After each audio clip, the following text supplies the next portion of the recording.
You did everything right. You made the budget. You set the rules. And then, at 11 p.m., you bought the thing you swore you wouldn't.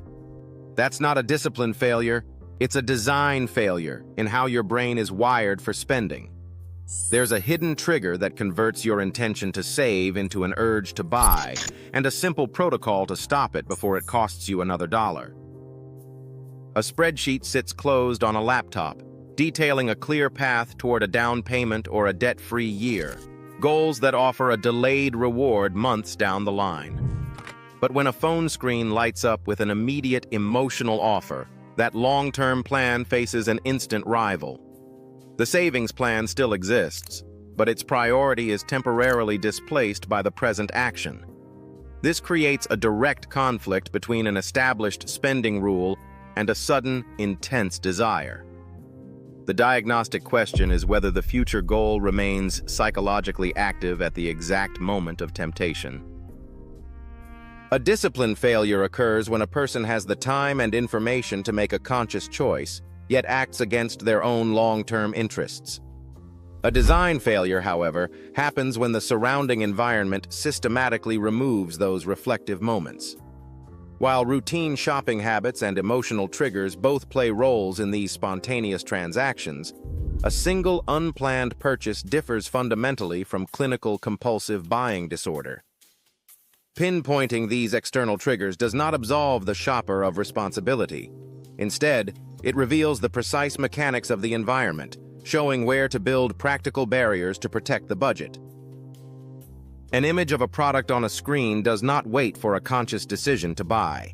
It acts as an immediate visual cue, grabbing attention before any budget calculation begins.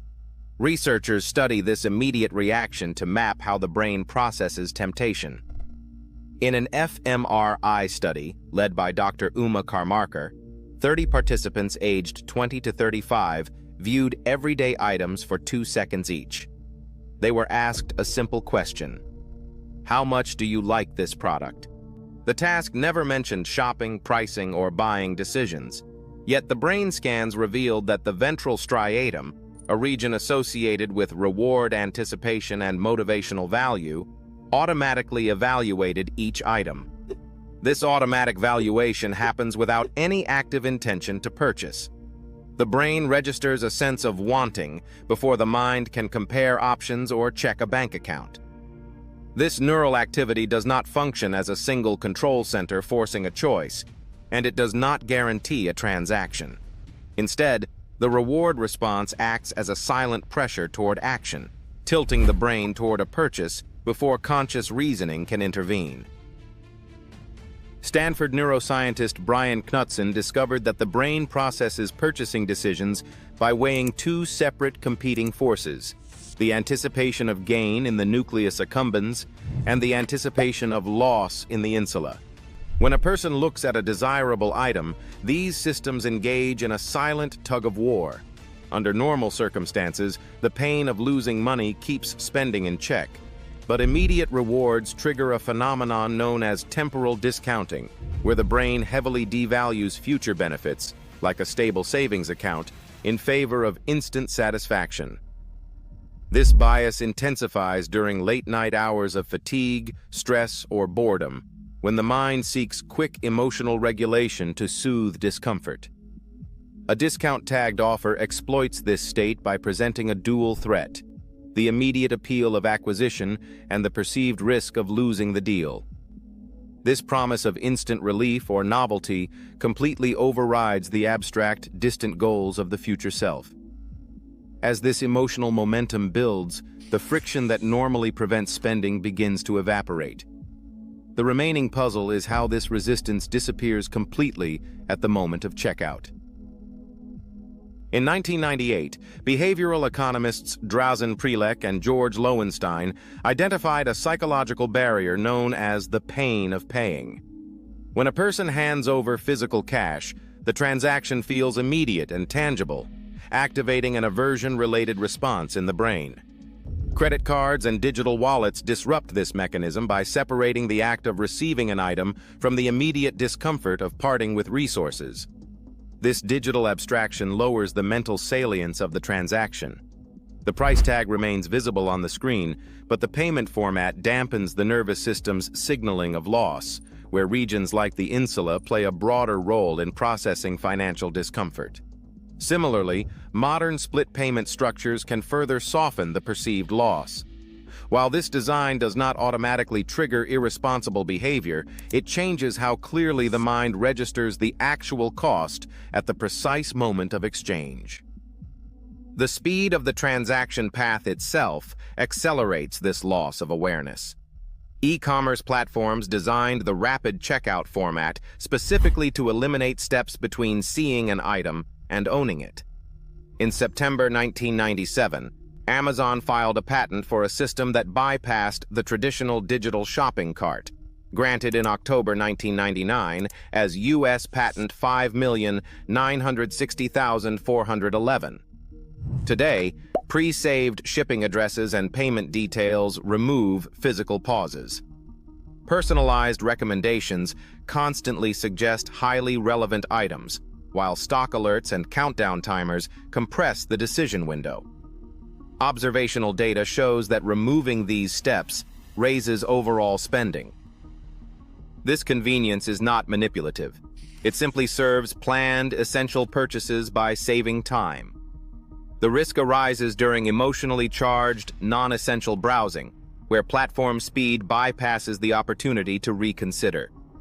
In this environment, friction, defined as the time, effort, or renewed attention required to complete a task, virtually disappears. When buying takes only a single second, the mind loses the quiet space needed to pause. To break this automatic cycle, a shopper can deploy two immediate actions. First, recognize the external signal before starting checkout. This means noticing sudden excitement or a comparison to an online post as a retail cue rather than an objective need. Second, translate the internal drive into a single sentence. I want this because I expect it to make me feel blank. The blank might represent comfort, a fear of missing out, or genuine utility. This practice relies on metacognition, the act of observing the decision-making process while it is actually happening. By naming the impulse, the brain treats the sudden surge of urgency as mere information, not as an order that requires immediate action. From this awareness, a simple if-then rule guides the next step. If an urgent, non-essential purchase appears on the screen, leave the checkout page and place the item on a separate waiting list. This shift moves the item out of the transactional flow, creating a space between the queue and the exchange of money. This waiting list initiates a cooling-off period, holding the item outside the buying path for 24 to 48 hours to deliberately restore friction. Practical consumer reports indicate that a substantial share of impulse urges simply fade away when subjected to a 48-hour wait. To make this work, leave the checkout screen within 60 seconds of recognizing the impulse, keeping the item strictly in the designated holding space. Before going to sleep that night, a shopper can systematically dismantle the path of least resistance, deleting saved credit card details to force manual entry, disabling one-click ordering options, or using an entirely separate device for transactions. Once the 48-hour window closes, the shopper reevaluates the item by asking 4 specific questions. Is the item still wanted? What exact problem does it solve? Does it fit the budget without taking resources from essential needs? Would this same item be chosen without that initial surge of urgency? Recording the final decision and the resulting emotional state in a simple log builds long-term tracking. Picture the same shopper at 11 p.m. encountering a comparable online offer. This time, they recognize the visual cue, label the internal drive as a desire for comfort, close the checkout tab, and manually delete saved payment details. The next day, they review the cart with a clear mind.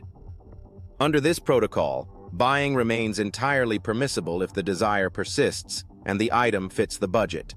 The objective is not total self-deprivation, but rather creating space for a meaningful choice before money leaves the account.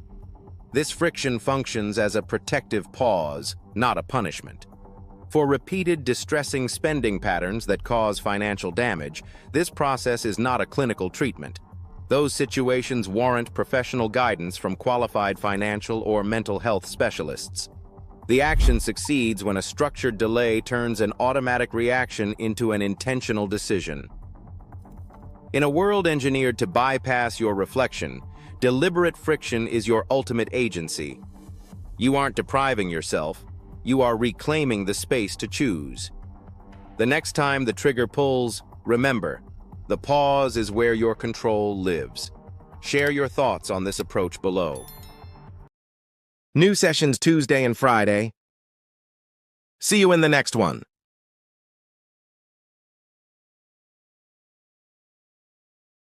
Subscribe to Finance Physio. Break the chains and embrace a bright financial future.